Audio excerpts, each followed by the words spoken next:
अहिल्यानगरमध्ये आयशर टेम्पोची उभ्या 7 ते 8 दुचाकींना धडक बसलेली आहे। टेम्पो चालकाला फिट आल्यामुळे या चालकाचा ताबा सुटला।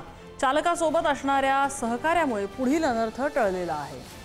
अनेक दुचाकीच्या या टेम्पोच्या धडकेमध्ये चक्काचूर झालेला आहे। वाहन चालवत असताना या चालकाला भोवळ आली, फिट आली आणि त्याच्यामुळे अनेक दुचाकींना हा टेम्पो जाऊन धडकला। त्याचा सहकारी त्याच्यासोबत होता आणि त्यामुळे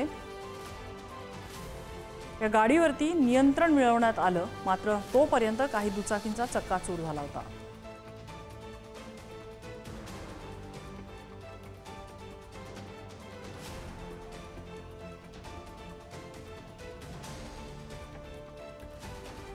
ही दृश्य आहेत त्या घटनेची।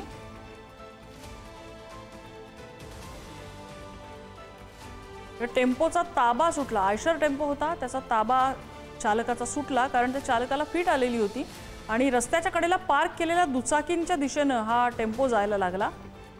काहीतरी बिघडल्याचं लक्षात आल्यानंतर या चालकाच्या सहकार्याने गाडीवर नियंत्रण मिळवायचा प्रयत्न केला, मात्र तोपर्यंत अनेक दुचाकींचा चक्काचूर झाला होता।